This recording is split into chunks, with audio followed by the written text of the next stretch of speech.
n'est-ce pas, la cérémonie de clôture des activités de la Cameroun Muslim Student Union, branche de Douala, pour l'année académique 2017-2018.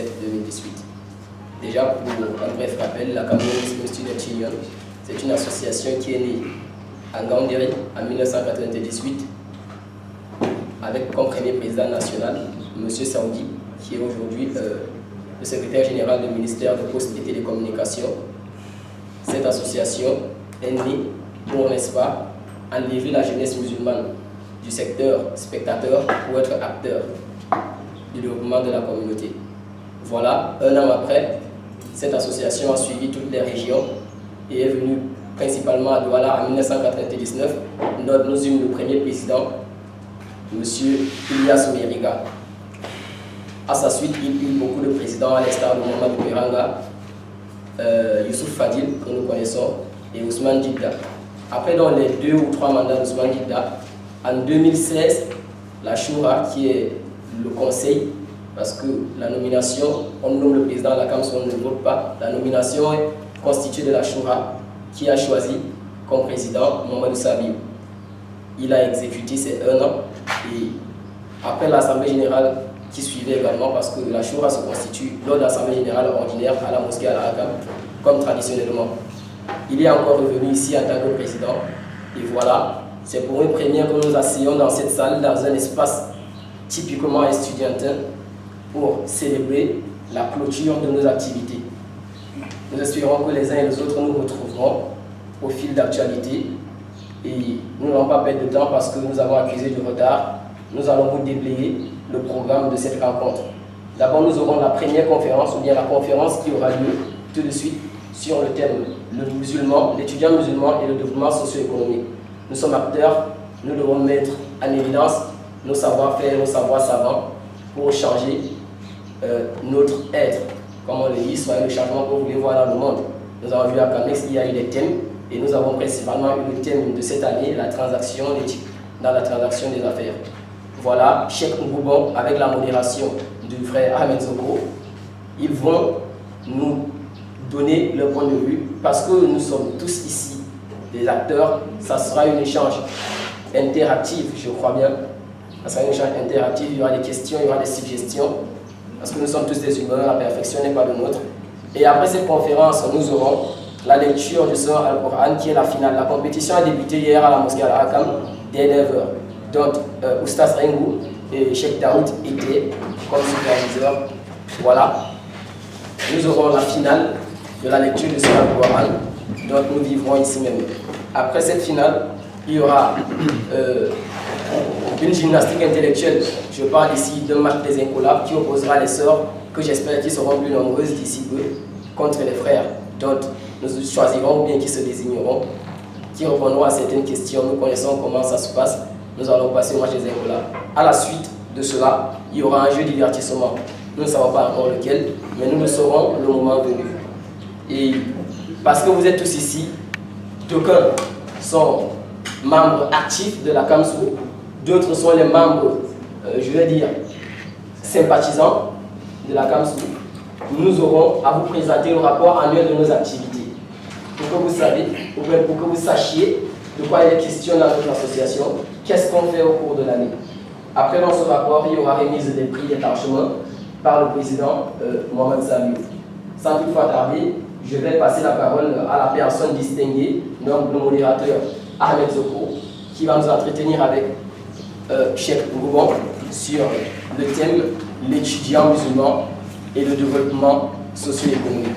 Je vous remercie. Merci beaucoup, frère Harit. Alhamdulillah. A'udhu billahi minash shaitanir rajim. Bismillahir rahmanir rahim. Rabbi shrah li sadri wa yassir li amri wahlul 'uqdatan min lisani yafqahu qawli. Amma ba'd, frères et sœurs de la foi, une fois de plus, bienvenue et je vous salue avec la meilleure des salutations. Assalamu alaikum wa rahmatullahi wa barakatuh. Wa alaykum assalam wa rahmatullahi. Comme l'a si bien dit notre frère Khalid, nous sommes ici, ou bien nous allons commencer avec la conférence sur le thème l'étudiant musulman et le développement socio-économique. C'est un thème d'actualité, c'est un thème qui cadre plus précisément avec la jeunesse que nous sommes, les membres de la CAMSO, bien que ce ne sont pas uniquement les membres de la CAMSO qui sont ici, mais nous remarquons que nous sommes tous jeunes. Et en tant que jeune ou bien en tant qu'étudiant, quel est l'apport de la jeunesse au développement de la communauté? Qu'est-ce que l'islam ou qu'est-ce que conseille le prophète Muhammad sallallahu alayhi wa sallam aux jeunes par rapport au développement de la communauté? Nous savons tous que la jeunesse a eu, ou bien la jeunesse a beaucoup à apporter au développement de la communauté. Voilà pourquoi même il est dit que la jeunesse d'aujourd'hui est quoi? Du lendemain.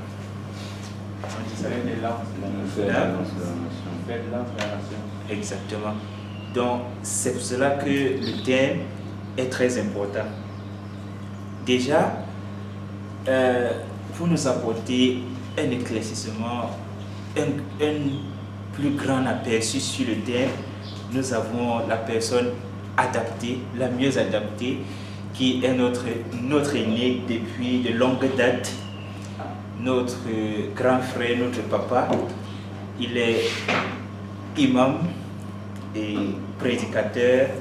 Également, il est aussi un écrivain parce qu'il a écrit beaucoup de livres sur le thème, sur la finance islamique et le développement de la communauté. Et il n'est que notre papa, cher Mohamed Ngoubon, qui va nous éclaircir plus sur ce thème et comment est-ce que va se dérouler notre conférence. Il va aller, voilà, il va exposer pendant 1 heure et à la fin nous aurons 15 minutes pour les questions et réponses. Les questions, nous allons passer des petits bouts de papier pour des questions. Ensuite, nous allons les étudier et puis nous allons procéder aux questions-réponses, Inch'Allah. Donc, sans toutefois tarder, nous allons passer la parole à notre aîné, Cheikh. Alhamdulillahi Rabbil Alamin. Alhamdulillahi alladhi khalaqa as-samawati wal arda wa ja'ala az-zulumati wan nur. A'udhu billahi minash shaitanir rajim. Bismillahir rahmanir rahim. Assalamu alaikum wa rahmatullahi wa barakatuh.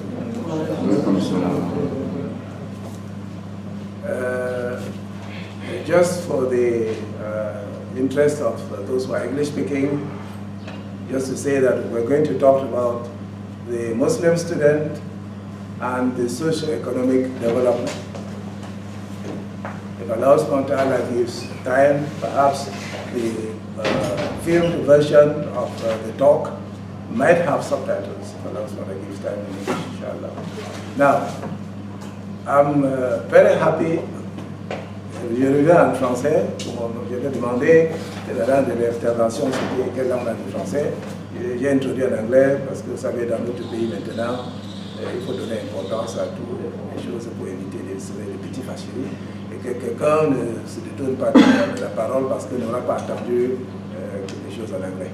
Bon, alors, je disais que tous ces noms qu'on a cités tout à l'heure m'a donné une joie dans le cœur. Parce que tous ces noms précédents, autres qu'on était en train de citer, me rappellent quand on a commencé avec eux encore au lycée, en train de chercher à aller se faire grandir avec l'islam, avec Elias Meriga par exemple, et ces autres noms que vous avez cités, Mohamed Koryanga et ainsi de suite. C'est je suis très content de voir à quoi ça aboutit. Mais je suis aussi quelque peu un peu triste parce que la dernière fois, quand on m'avait invité pour venir présenter une conférence ici, je ne me rappelle pas du thème, et ça s'est passé dans un grand amphithéâtre quelque part dans le monde. Il y avait des gens à perte de vue. Mais quand je vois aujourd'hui une poignée de gens, je me demande est-ce que peut-être c'est d'autres qualités de cérémonie qui ne demandent pas trop de gens, ou bien c'est que vous avez baissé dans l'intérêt aux activités islamiques. Là, c'est vous qui connaissez la réponse. Le thème qu'on m'a proposé, très tardivement, je dois souligner, parce que c'est jeudi soir, et avec tous les autres rendez-vous que j'avais, il n'y avait pas vraiment de propagande consacrée. J'aurais voulu faire certaines démonstrations pratiques, mais le temps qu'on a donné ne permettait pas de préparer cela, parce qu'un de nos problèmes dans la communauté, c'est qu'il y a trop de paroles et très peu de pratiques. Et je voulais un peu changer ça. Mais peut-être la prochaine fois, essayez, si vous voulez, de donner au moins une semaine ou deux d'avance afin qu'on puisse préparer les outils et autres pour pouvoir présenter la chose. Donc, l'étudiant musulman et le développement socio-économique, je vais essayer de scinder ça en différentes factions. D'abord, qui est l'étudiant musulman? Que signifie le développement? Et pourquoi socio-économique? Donc voilà en quelque sorte la manière dont je vais essayer de voir. Commençons par l'étudiant musulman. C'est qui l'étudiant musulman? Il faut déjà que vous sachiez, c'est le thème, d'accord, mais quel est mon objectif? Qu'est-ce que je compte réaliser sur vous? Ce que je compte réaliser, c'est une ouverture d'esprit, un réveil dans la conscience et aussi une meilleure appréhension et compréhension du monde et des activités du monde, ainsi qu'un nouveau regard sur l'islam. Donc, qui c'est un étudiant musulman? Un étudiant musulman, ce n'est pas celui qui s'en va apprendre comment braquer pour aller braquer les banques. Même si à la fin, on va lui livrer un doctorat en braquage. Un étudiant musulman, ce n'est pas celui, par exemple, qui s'en va à l'université de Médine, qui apprend jusqu'au niveau de licence et plus, mais avec l'intention de rentrer et aider le gouvernement américain à mieux traiter, à mieux gérer les musulmans, bref, à mieux combattre l'islam, parce qu'il y aura quelqu'un qui connaîtrait jusqu'à là-dedans comment ils réfléchissent, comment ils agissent, quelles sont les règles qu'ils suivent. Il a bien une licence en théologie islamique, mais il dit qu'il n'a pas été un étudiant musulman. Un étudiant musulman, c'est celui qui apprend des connaissances qui vont être utiles pour l'islam. Et un étudiant musulman, bref, c'est celui qui apprend l'islam. Mais c'est quoi l'islam? Est-ce que l'islam, ce sont les hadiths? Est-ce que l'islam, c'est la lecture du Coran, les règles de fiqh ou de tajwid? Est-ce que l'islam, c'est le tasawwuf? Est-ce que l'islam, c'est la compréhension des tawhid dans la vie? C'est quoi l'islam? Ça en lui-même, c'est un thème potentiel. Mais pour lancer le décor, je veux inviter les gens à rentrer à la maison et d'ouvrir le Coran Surat al-Fatir. Surat al-Fatir, c'est le 35e surat du Coran, versets 27 et 28. Alors, on commence Alam tala anna Allah anzala min as-sama'i ma'an. Vous n'avez pas vu, ça veut dire que vous n'avez pas analysé, vérifié, contemplé, médité sur le fait qu'Allah envoie du ciel l'eau avec lequel il fait sortir des plantes de différentes espèces. En bref, à la fin de ce verset, Allah a parlé des plantes, il a parlé des animaux domestiques et des bestiaux, il a parlé des rochers dans les montagnes de différentes couleurs, il a parlé de la création des êtres humains, et à la fin, il dit « Innama yakhshallaha min ibadihi al-ulama » Allah ne peut craindre Allah véritablement que parmi ses serviteurs ulama. Ça veut dire que ceux qui ont appris comment l'eau descend du ciel pour venir faire tout ce qu'il a à faire. Et qui sont ceux qui apprennent cela? Vous êtes bien à l'université. Si quelqu'un venait ici et voulait connaître la grandeur, comment est-ce qu'on peut voir la grandeur de Dieu dans ces phénomènes météorologiques? Où est-ce qu'il va se diriger? Dans le département et chez le professeur, soit de météorologie, ou bien de géographie, ou que je ne sais pas. Ça veut dire que celui-là qui a appris la météorologie ou la géographie a appris l'islam. Parce que rien que par là, il va montrer la grandeur d'Allah SWT. Parce que ce phénomène que vous voyez, c'est quelque chose de très grand. Ou bien, dans la création des plantes, le même eau vient du ciel. ça descend sous l'avocatier. L'avocatier donne l'avocat. Ça descend sous le manguier, ça donne la mangue. Ça descend sous le papayer, ça donne la papaye. Mais c'est le même eau. Comment est-ce que ça se passe? Quel professeur vous allez demander? Le professeur de botanique ou de biologie? Ça veut dire que ce professeur-là est un ulama. Parce que l'islam a la connaissance de différents domaines et qui sont couronnés par la tawhid. Vous ne pouvez pas bien faire l'islam sans ces autres domaines. Et ainsi que les êtres humains, vous allez demander la vie d'un médecin. Mais comme le professeur avait dit, la tête de quelqu'un qui ne contient pas un peu de Coran, c'est comme une maison qu'on a construite qui n'est pas terminée. Parce que vous pouvez demander à un médecin, comme je viens de dire que la médecine c'est l'islam, mais vous ne me dites pas que si vous arrêtez dans la médecine, vous avez fait tout l'islam. Non, ça doit être couronné par la tawhid. Parce que vous demandez à un médecin à quoi sert le pancréas. Et il va vous dire dans le pancréas, il y a par exemple les irènes de Langerhans qui produisent l'insuline, qui agit dans la stabilisation du taux de sucre dans le sang. Il va parler pendant 2 heures de temps. Vous demandez à quoi sert le foie, il parle. À quoi sert les reins, il parle. La rate, ainsi de suite. Maintenant, si vous lui demandez, après toutes ces longues explications de tous les différents organes du corps, à quoi sert tout le corps? Qu'est-ce qu'il va dire? Ce n'est plus de la médecine. Et là, on tombe sur le Coran, alors on dit, c'est comme ça que les choses là s'interconnectent. Un seul ne peut pas être pris comme l'islam, mais l'islam a toutes ces facettes qu'on doit mettre en application pour que l'islam évolue. Et il faut donc voir, l'étudiant musulman, c'est celui-là qui prend tout ça et qui connaît l'implication de ses connaissances dans l'évolution de la religion et l'évolution de son activité socio-économique. Par exemple, dans le mois de Ramadan, je suis sûr que beaucoup parmi vous sont partis prier dans la mosquée. L'imam, dans le konout de Witr, souvent il fait droit. Et parmi les choses qu'ils disent, Rabbana la taja'al musibatana fi dinina, wa la taja'al ad-dunya akhdara hammina, wa la mablagha ilmina, wa la ila an-nari masirana, bi rahmatika ya arhamar rahimin. Amin, amin, amin. Vous savez ce que veut dire amin? C'est une signature verbale.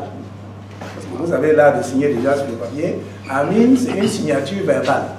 Ça veut dire que vous signez que cette parole soit présentée devant Allah subhanahu wa ta'ala comme venant de vous. Vous avez demandé, Ya Allah, l'imam a dit, ne faites pas de la zizanie, de turpitude dans notre religion. Vous dites Amin. Ne faites pas que la terre soit notre seule préoccupation. Ça veut dire que la vie de dunya, la richesse, le travail dans l'entreprise, tout ça. Vous dites Amin. Ni la fin de l'utilisation de notre connaissance. Voilà, mabalagha ilmina. Vous dites Amin. Ça veut dire que vous avez signé. Maintenant, si vous avez bien signé et que vous dites vrai dans le cœur, quand vous allez sortir, que vous soyez en train de faire la mathématique, l'économie, la chimie, la physique, n'importe quoi, vous allez d'abord chercher comment vous pouvez aider la cause d'Allah avec ces choses-là, avant que le petit problème de qu'est-ce que vous allez manger ne vienne après. Si vous dites vrai, si le Amin là, c'est une vraie signature. Mais lorsqu'on sort, c'est d'abord, il faut qu'on devienne directeur de l'entreprise. On conduit le gros cylindre de 90 millions.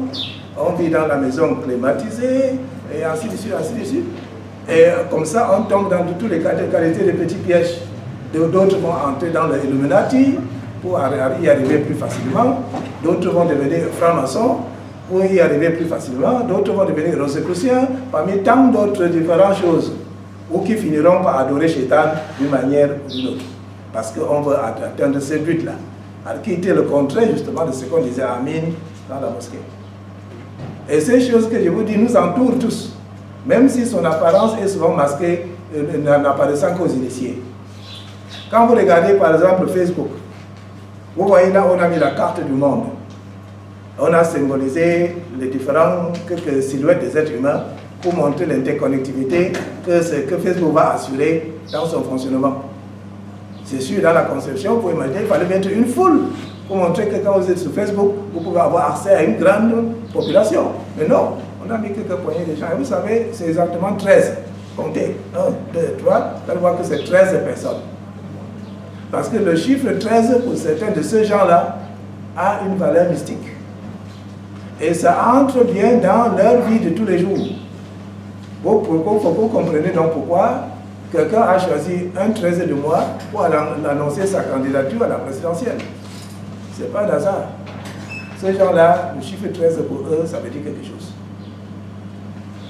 Et nous, étant dans la société, étant étudiants musulmans, nous devons éviter ces choses tout en étant capables de produire, de ne pas tomber dans la fausse croyance que pour réussir, il faut faire partie de telle chose.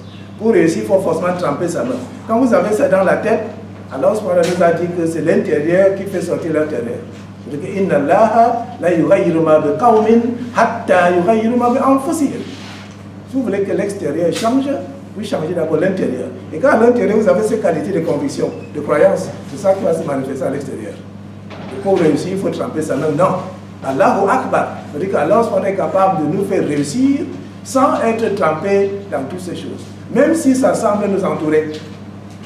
Parce que là où je suis, il y a un de mes élèves qui enseigne souvent à la maison, qui est aujourd'hui en train de suivre une formation d'avocat international au Rwanda, qui a fait un stage à la SONEL, à la fin de laquelle il a bien travaillé, parce qu'il espérait être recruté après. Je dis SONEL parce que c'est comme ça que ça s'appelait dans le temps. Mais après, certains des directeurs l'appellent. Nous, n'aimeriez-vous pas être intégré ici? Il dit justement, j'ai bossé dans le stage espérant vous faire dire, pour bien multiplier vos chances d'être recruté permanemment, il faut commencer par sortir avec moi. Ça, c'est lui-même qui m'a dit, c'est pas quelqu'un, c'est la victime elle-même. C'était un autre garçon, c'est lui-même qui m'a dit ça. Un autre est venu me dire qu'on m'a invité pour une interview dans une société de télécommunications, pas la peine de mentionner le nom. Et la shortlist, c'est-à-dire que certains grands nombres ont écrit et il y a un petit nombre qu'on a appelé à l'interview. Et pour ce cas-ci, il n'y avait que 2 personnes pour ce département en question. Le chef de ce département, c'était un blanc. L'autre personne vient, c'était 2. Il entre et le blanc lui a dit, bon, techniquement, vous êtes bon. Vous êtes capable d'assumer le travail. Mais pour que je vous intègre, il faut que vous acceptez être ma femme. Et il est venu quand il m'a parlé, il a dit, la deuxième personne maintenant travaille là-bas. Mais comme je n'étais pas présent dans son interview, je ne sais pas si le blanc a vu que bon, il n'y a que 2 personnes. Si je fais comme ça aussi, celui-ci part. Je vais donc trouver qui. Il a donc décidé de lui prendre seulement. Ou bien la personne a accepté Allah ou Allah. Mais je dis ça pour que vous sachiez que ce n'est pas parce que ces choses-là sont autour de nous qu'on doit céder ou commencer à croire que sans être impliqué, on ne peut rien. Donc l'étudiant musulman, c'est celui-là qui croit en Allah et qui croit en la grandeur et la force d'Allah et qui n'est pas touché, qui n'est pas influencé ni intimidé à ces choses qui se passent. Vous savez, nous sommes dans un monde, comme la socio-économie, c'est le titre du thème, nous sommes dans un monde où presque toute la richesse de ce monde appartient à 13 familles. Si ce n'est pas qu'on m'avait donné seulement 1 heure, j'allais prendre le temps de lister le nom de ces 13 familles-là. Mais il n'y a que 13 familles qui contrôlent la richesse du monde. Et le chef de ces 13 familles, c'est la famille Rothschild, qu'on a donné le titre dans ces groupes-là de Pindar. Pindar, c'est comme ça qu'ils s'appellent le chef. Souvent, ils ne disent pas clairement, que vous ne sachiez pas, ils vont dire le pénis du dragon, ou bien on met l'emblème du dragon, ou autre chose, pour que ce soit les initiés seulement qui comprennent ce qui se passe. Et nous, les musulmans, nous savons que c'est Allah qui donne la richesse. Donc on ne doit pas être intimidé par cela. Que non, la richesse du monde. Non, la richesse d'Allah est sans limite. Et on doit faire son travail sans craindre. En dernier lieu, pour de la partie étudiant musulman, j'aimerais souligner que l'étudiant musulman, c'est celui qui n'est pas esclave et qui n'aspire pas à l'esclavage. Il n'est pas esclave parce qu'il y a plusieurs qualités d'esclaves dans le monde aujourd'hui. Il y a l'esclave physique que nous connaissons, mais il y a l'ancienne caricature qui montrait des gens enchaînés qui doivent aller travailler dans le champ. On se dit que bon, comme on ne voit pas ça aujourd'hui, l'esclavage est fini. Non. Il y a les chaînes maintenant qui ne sont pas des chaînes en fer, mais peut-être des chaînes chimiques ou des chaînes biochimiques. La société pharmaceutique, par exemple, est le 3e en revenu dans le monde, après les banques et le pétrole. Et ces sociétés pharmaceutiques, qui sont ceux qui l'enrichissent autant?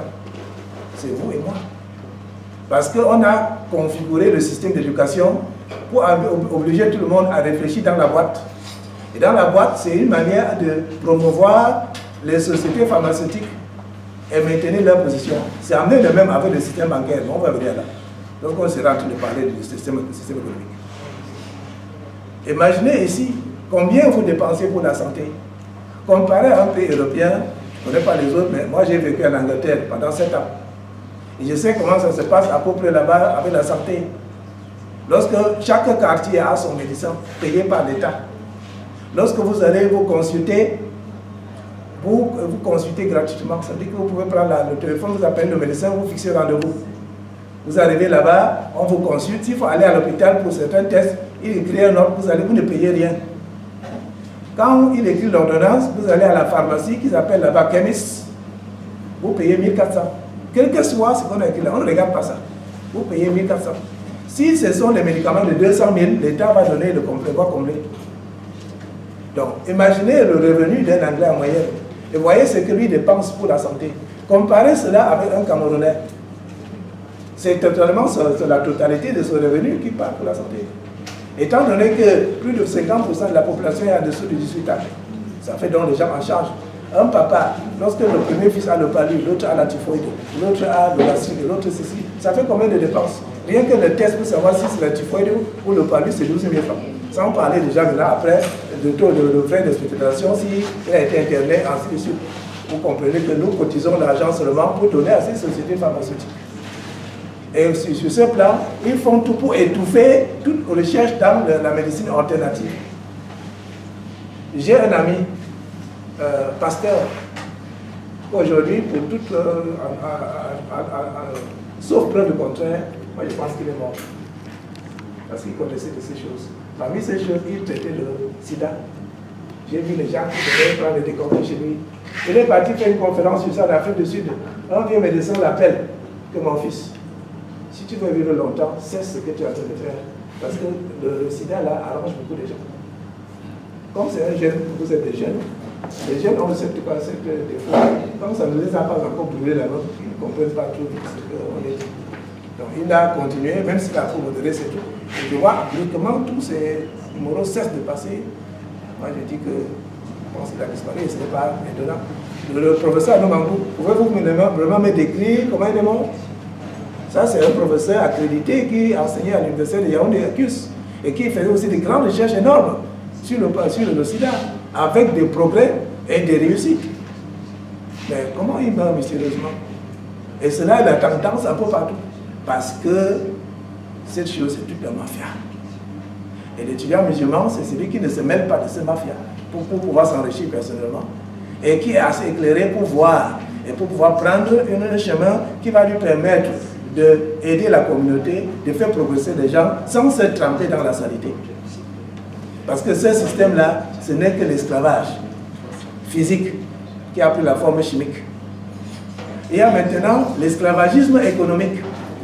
Ça veut dire que vous êtes obligé de travailler pour faire quelque chose, ou cultiver, ou aller chercher des minéraux comme le tantal qu'on mine en Osaïe, alors que les paysans, dans ce village-là, il n'y a ni route, ni l'eau, ni électricité, ni rien.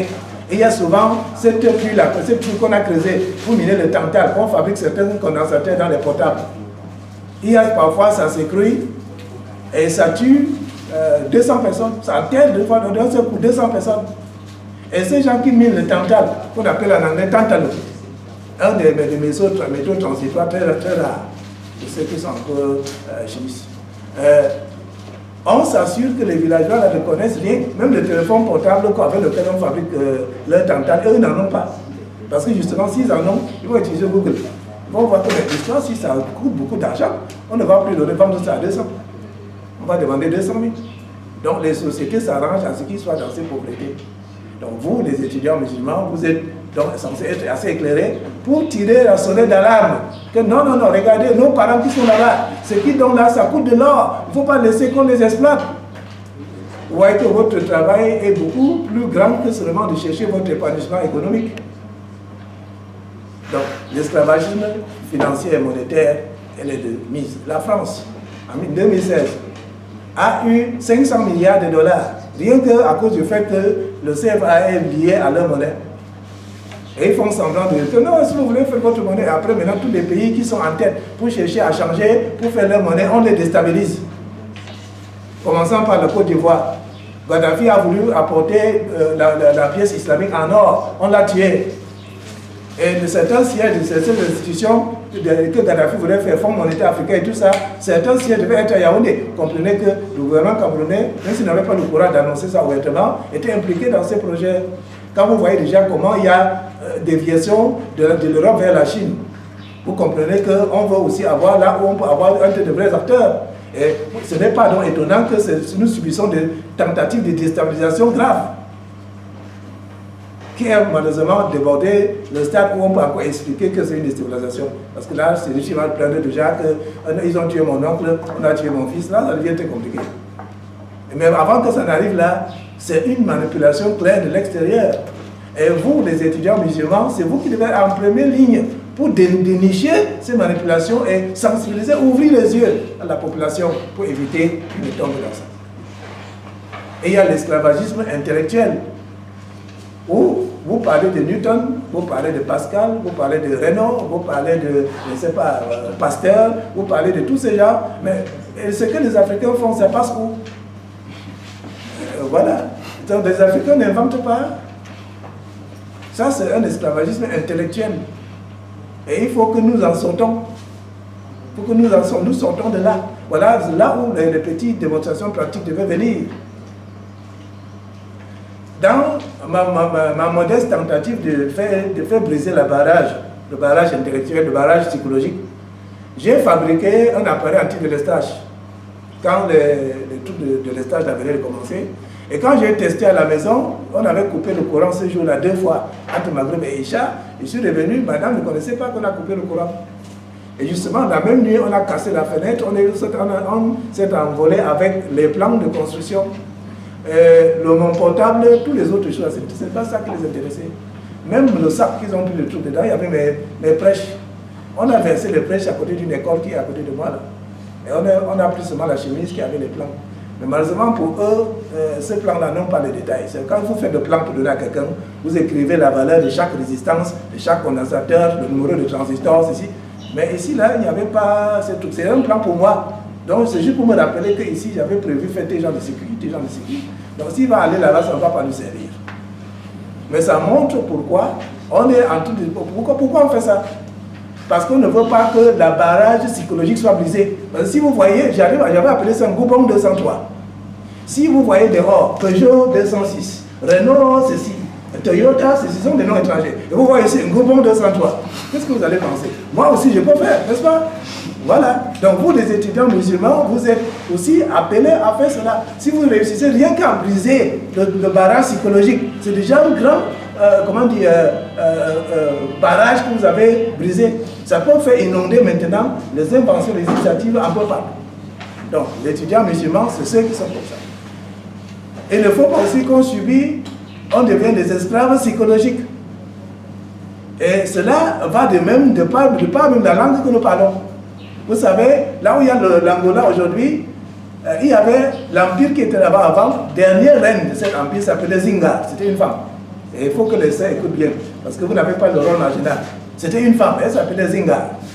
Zingar, avant le 15e siècle, avait déjà aboli l'esclavage chez elle. Elle a même dit que tout esclave qui fuit les empires voisins pour entrer chez elle est d'office affranchi. Zingar, elle a donné du fil à retordre aux Portugais. Et vous savez comment elle a eu le courage de combattre les Portugais?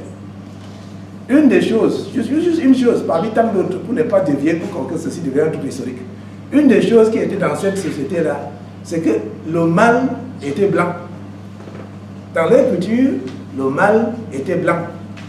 Ça veut dire que si on veut faire une pièce de théâtre, et quelqu'un doit jouer le rôle de Satan dans cette pièce de théâtre, cette personne soit va porter les habits tout blancs, ou bien on va prendre sa peau en blanche.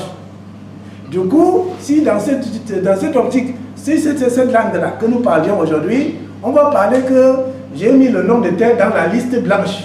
Son cœur est très blanc, ça veut dire qu'il est très mauvais.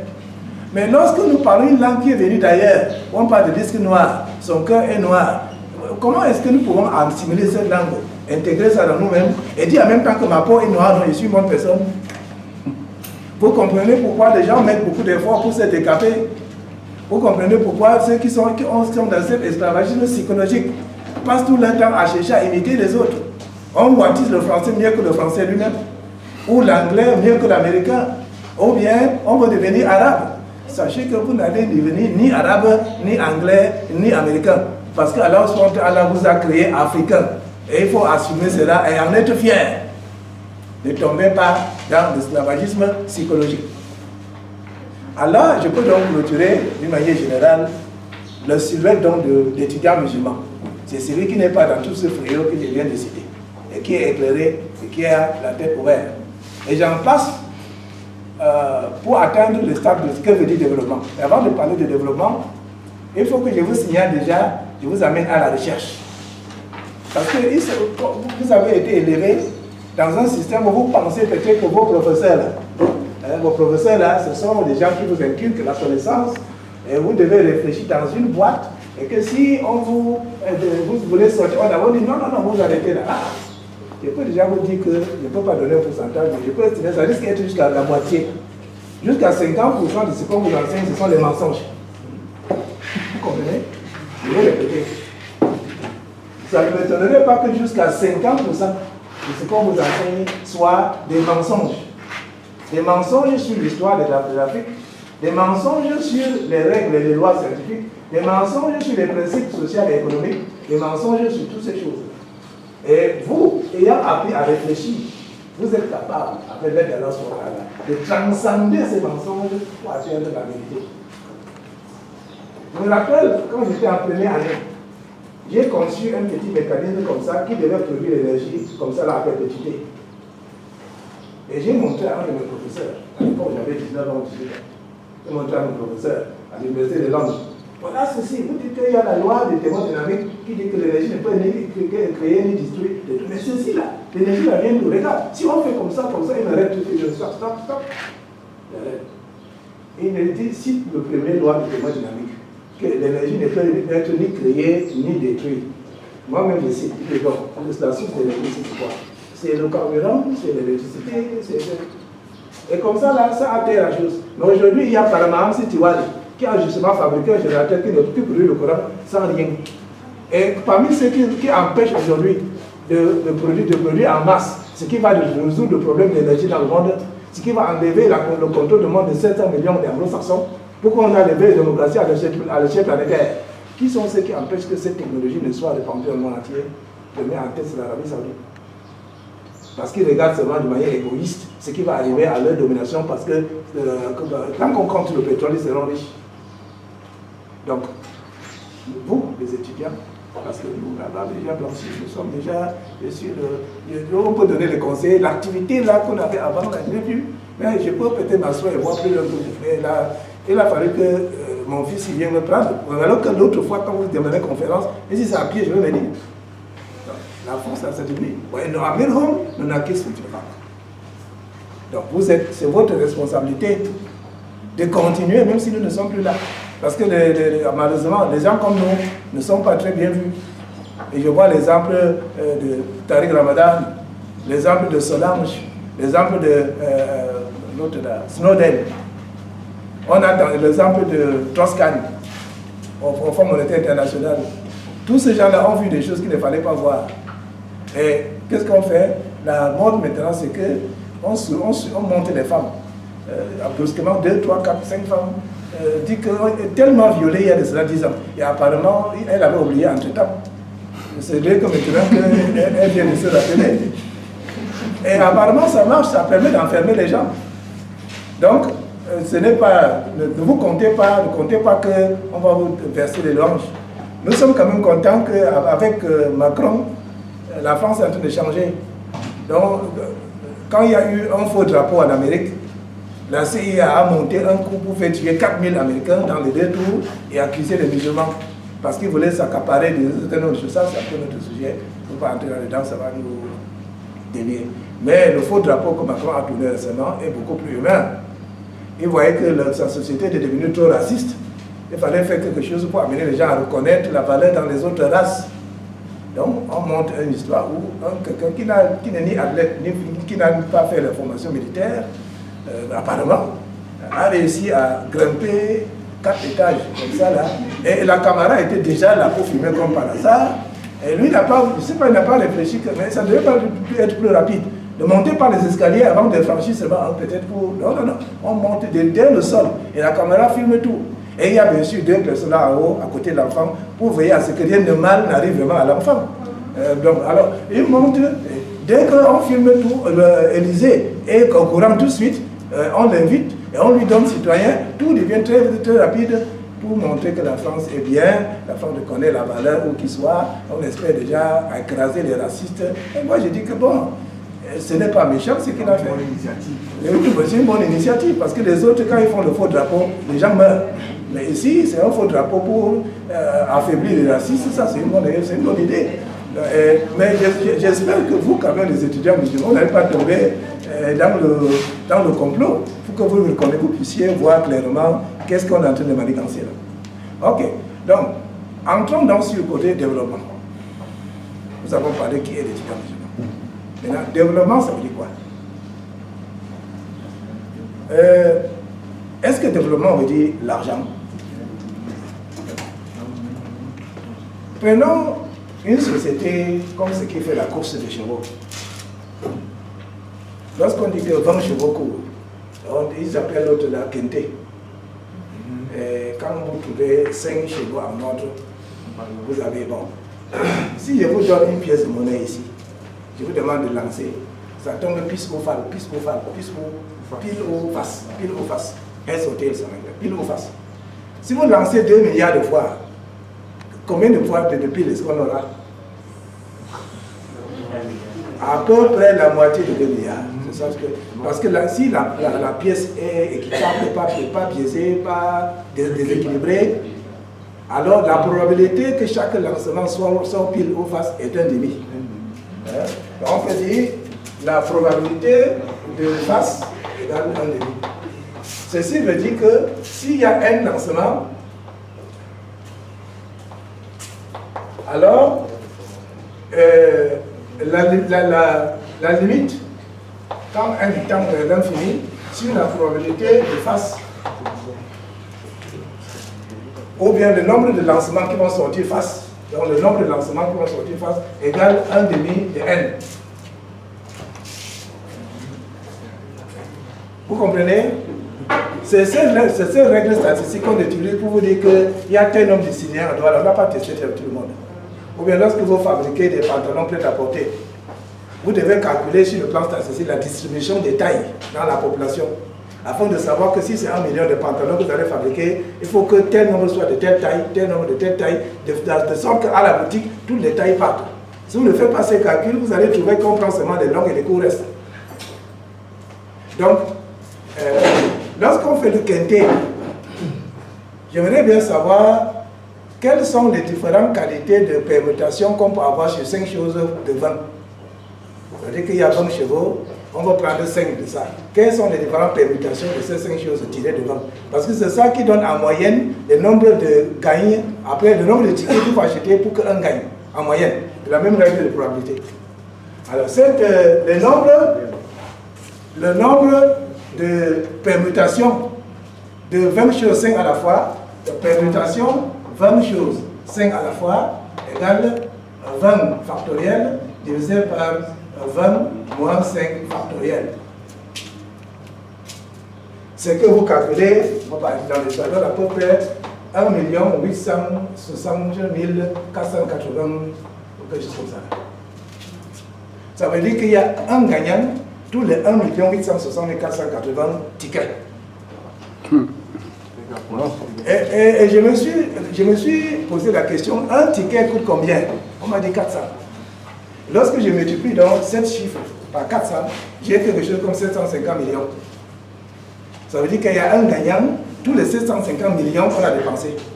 Et le un gagnant là, on lui donne combien? Autre 20 millions. Le reste de l'argent là, ça part. Il est vrai que c'est plus compliqué que ça, parce qu'il y a le désordre. Je voulais seulement que vous voyez la direction. Parce que pour entrer dans l'art, pour les désordres, pour prendre combinaison, non permutation. Mais ça donne toujours des chiffres énormes.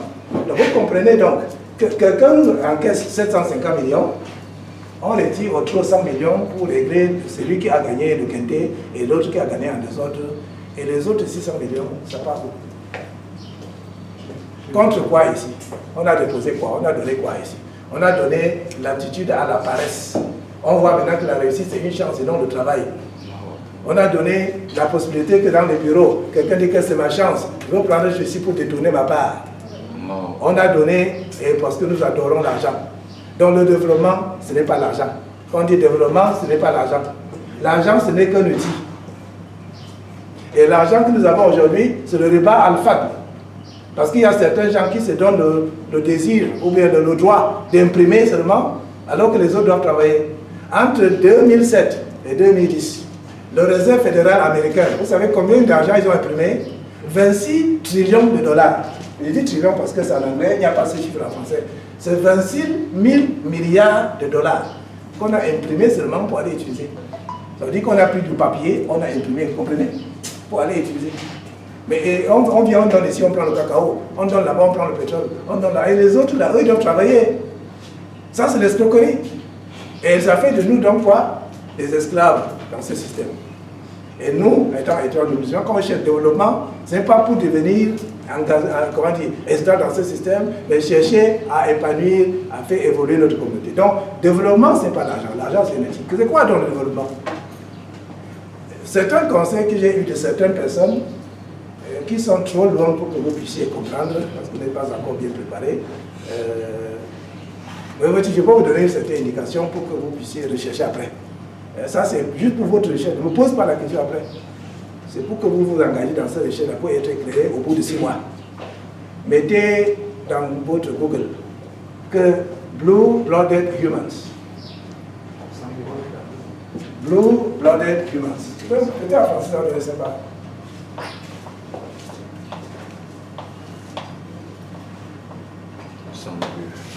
Vous allez avoir le résultat qu'il y a 7000 personnes sur Terre qui ont le sang bleu. Oui, ça veut dire que si ça blesse comme ça coule là, c'est bleu, ce n'est pas rouge.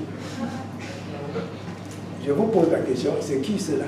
C'est ça dont la suggestion de recherche. Lancez-vous là-dessus, vous allez découvrir beaucoup de choses. Au bout de 6 mois comme ça, vous allez découvrir beaucoup de choses. Parlant de l'énergie libre, il peut y avoir des ingénieurs parmi vous à l'herbe. Il y a par exemple, si tu vois qui a déjà fabriqué un appareil à énergie libre. Et lui, il a mis des plans de ça sur Internet. Il y a beaucoup de gens qui ont sorti beaucoup de codes de configuration d'énergie libre. Donc, il y a des livres sur ça que j'ai mis sur mon site. Vous pouvez facilement télécharger gratuitement. Si vous mettez sur Google Government Killed Inventor comme mot-clé. Government Killed Inventor. Vous allez voir la vidéo de quelqu'un qui a fabriqué une voiture qui ne prend pas de carburant. Une voiture électrique, mais ça n'a pas besoin de batterie, ça tourne comme ça là, à perpétuité. Quand il a démontré ça, tout de suite on l'a tué, pour des raisons que je vous ai expliquées, parce que le pétrole, c'est une industrie de 700 000 milliards de dollars dans le monde. Ok, donc le développement c'est quoi? Le développement c'est l'abondance. Le développement économique veut dire apporter de l'abondance auprès de la communauté et auprès de la société. C'est quoi l'abondance? L'abondance, ce n'est pas seulement l'argent. L'abondance, c'est la capacité de faire ce que vous voulez faire quand vous voulez faire. Si vous, dans votre vie, vous avez tout le temps la capacité de faire ce que vous voulez faire quand vous voulez le faire, vous vivez dans l'abondance. Même si vos poches sont vides, vous vivez dans l'abondance. Il faut donc chercher à faire venir cela dans la communauté. Donner la joie de vivre. Et donner la satisfaction de l'épanouissement, d'avoir réalisé des choses eux-mêmes par ces communautés. Si vous apportez cela et que les gens vivent dans l'abondance, vous avez apporté le développement à ces personnes. Maintenant, on parle de développement socio-économique. Pourquoi on n'a pas seulement d'économie socio-économique? C'est là où je vais essayer de parler de ce côté-là. Ayant déjà montré une indication de ce que veut dire développement. Et pour ça, je vais encore vous révéler notre grand secret. Ouvrez grand les oreilles. La chose la plus importante dans le monde, du moins ce qu'on nous a fait comprendre, c'est l'énergie. Tout ça, toutes les guerres là, que vous voyez en Afghanistan, en Irak, un peu partout, tout ça là, c'est pour maîtriser les sources d'énergie. Mais on nous a fait comprendre que l'énergie n'est que l'énergie physique, telle que l'énergie chimique dans le pétrole, l'énergie électrique dans les batteries, l'énergie mécanique dans les trucs qui tournent, ou l'énergie nucléaire, mais il y a un autre côté d'énergie qu'on nous a bâti. Et notre formation fait qu'on ne peut pas facilement le découvrir. C'est l'énergie sociale. Oui, l'énergie sociale. Alors en 1977, quelqu'un qui travaille pour Boeing a acheté une machine à photocopier à l'occasion dans la brocante. Et lui, il avait acheté ça parce qu'il a une machine de la même marque, il voulait garder l'autre pour les pièces détachées. Et quand il l'a amené à la maison, il a trouvé un document qu'on a oublié dedans. Et là, je vais écrire le nom de ce document-là ici. Parce que Illuminati est déjà en train de tomber qu'aujourd'hui, on peut faire ça, espérer rester vivant. Donc je vais écrire le nom ici, parce que c'est un grand secret. Le groupe de Bilderberg a tenu le nom 1950 sur ce document. Quelque part là-bas en Europe. C'est Silent Weapons for Quiet Wars. Je ne sais pas si le programme de Quiet. Il y a un anglophone qui peut me dire Quiet. There's no EADM. Okay. Is that all? Yeah. Silent Weapons for Quiet Wars. Qu'est-ce que c'est? C'est lui qui a commencé l'histoire du contrôle des gens, de rendre des gens esclaves par le biais monétaire, s'appelle Amshe Bawa Rothschild. Mais là, ce n'est que dans l'histoire récente. Parce que notre histoire, et ce que vous enseignez là, c'est très récent. C'est autour de 5000 ans. Là, c'est très récent. On ne vous parlera pas de lumière. On ne vous parlera pas d'Atlantis, qui sont des civilisations qui ont dépassé ce que nous avons fait aujourd'hui. Mais qu'il y a des preuves de cela. Par exemple, au Gabon, il y a de cela un mois, on a trouvé un endroit où on jetait les déchets nucléaires. Lorsqu'on a fait l'adaptation, on a trouvé que cet endroit, on nous jetait les déchets nucléaires là-bas, il y a de cela 1,8 milliard d'années. Vous comprenez? 1,8 milliard d'années.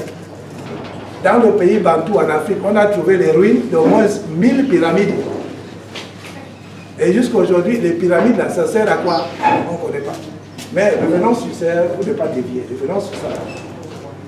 Amshe Bawa Rothschild, il a dit que donnez-moi le contrôle de la monnaie d'un peuple et je m'en fous qui est président. Et justement, jusqu'à aujourd'hui, il a déjà repris le contrôle des banques centrales de presque tous les pays du monde, sauf 4. Sauf le Cuba, la Syrie, l'Iran et la Corée du Nord. Et il y aura toujours des problèmes dans ces 4 pays. Ils vont toujours fomenter des problèmes l'un après l'autre jusqu'à prendre le contrôle. Et avec la Libye et le Soudan, on a déjà vaincu cela. C'est pour pouvoir contrôler. Parce que quand c'est eux qui impriment l'argent, ils ont le contrôle. Ils impriment seulement et ils contrôlent le politique et ils contrôlent tout. Donc, dans ce document, on a expliqué Silent Weapon for Quiet Wars, comment vous pouvez détruire une société sans tirer une seule balle. Rien qu'avec des règles économiques. Et quel est le secret qu'il a découvert? Ouvrez grand les oreilles.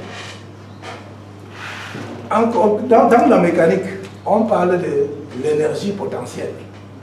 L'énergie potentielle, dans un système avec les ressorts, associé avec l'élasticité. Dans un système de liquide associé à la pression. Et dans un système électrique, c'est associé à la tension. Ainsi de suite. Et il y a l'énergie cinétique. L'énergie cinétique qui est liée à la masse en mouvement. On a une énergie liée au mouvement. Dans le système mécanique, par exemple, un train de TGV qui va à 500 km/h, si vous mettez un mur, vous bloquez ça brusquement, il y aura casse. Ça ne va pas s'arrêter tout de suite. Il y aura destruction. L'énergie cinétique peut prendre la forme électrique dans le sens d'un courant qui coule dans un cadre où il y a beaucoup de champs magnétiques. Donc ça a beaucoup d'énergie cinétique à casser, à enregistrer dans ce champ magnétique, comme dans une bobine. Si vous tentez d'interrompre, il y aura casse. La tension va monter jusqu'à ce que ça puisse transcender cela avec une étincelle. C'est ça qu'on utilise dans les bougies de la voiture, des motos, pour faire tant de choses. Et il y a la dissipation d'énergie. Alors, les équipes de Amshe Bawa Roche, elles ont seulement découvert que sur le plan social et économique, il y a aussi l'énergie qui se manifeste et que c'est les mêmes équations mathématiques qui permettent de manipuler l'énergie potentielle et l'énergie cinétique, qui est utilisée aussi dans l'énergie sociale, qui a le côté potentiel. Le côté potentiel de l'énergie sociale, c'est quoi? C'est le capital.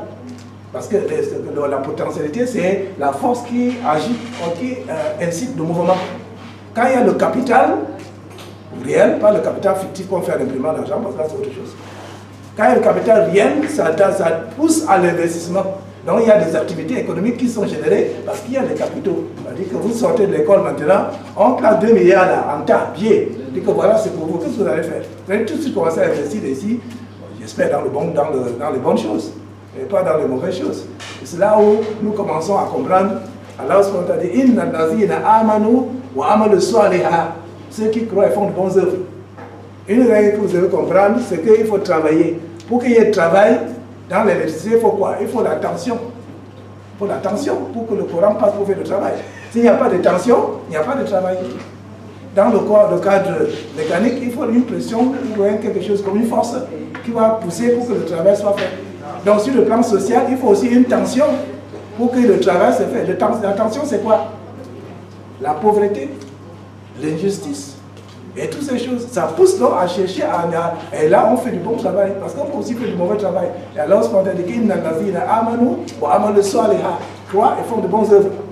Donc, on comprend donc que lorsque nous vivons là où il y a la corruption, là où il y a toutes ces choses, ce sont des causes qui devaient donner la possibilité de faire du bon travail. Si vous vivez là où il n'y a pas toutes ces causes, vous allez travailler quoi? Vous allez gagner des récompenses comment? Voilà. Donc, il ne faut pas voir ça de manière négative, la société que nous vivons, mais plutôt de côté positif. Tant qu'il y a toutes ces tensions-là, ça donne la possibilité de faire du bon travail.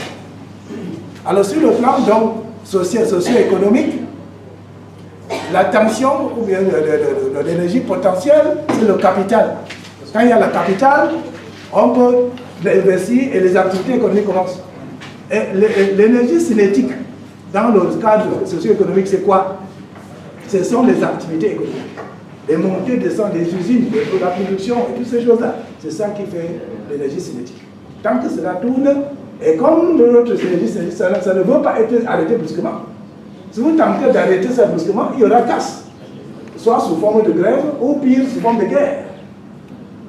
Et si celui qui connaît ça, il peut donc créer la guerre, en manipulant les énergies socio-économiques.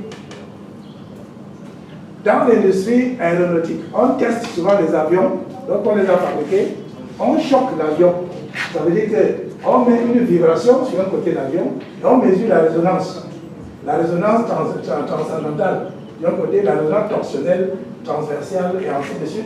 Et lorsqu'on a tous ces différentes fréquences de résonance, on peut donc voir si les différents moteurs qu'on va monter à bord de l'avion, s'il n'y a aucune vibration sur ces moteurs qui approchent cette fréquence de résonance, parce que dans ce cas-là, l'avion va osciller jusqu'à la destruction. Comme c'est arrivé avec la version de Concorde que les Russes ont fabriquée. Sur le plan truqué par un mauvais espion qui a échangé le plan de celui qu'on avait volé en Angleterre.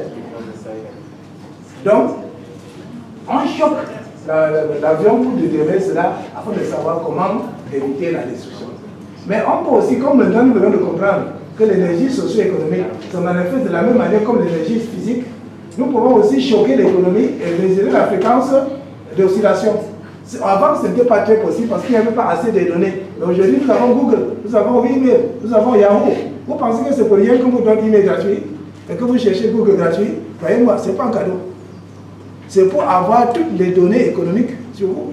On connaît tous vos goûts, toutes vos aspirations, tous vos projets. Vous n'avez pas vu avec quelle considérance Facebook ne vous propose que ce que vous cherchez? Parce qu'ils sont au courant de tous vos plans, de tous vos mouvements. Je me rappelle, il y a un de mes fils qui a fait un mariage à la mosquée Rauda. Je suis allé là-bas, j'ai prêché dans cette truc-là. On a mis sur Facebook. Maintenant, un an après, quand ils ont eu leur enfant, j'ai vu Facebook me proposer ces vidéos que j'avais fait, qu'il faut revivre les anciens mémoires. à la veille de son akika. Donc ça montre jusqu'à où nous sommes maîtrisés par ces choses-là.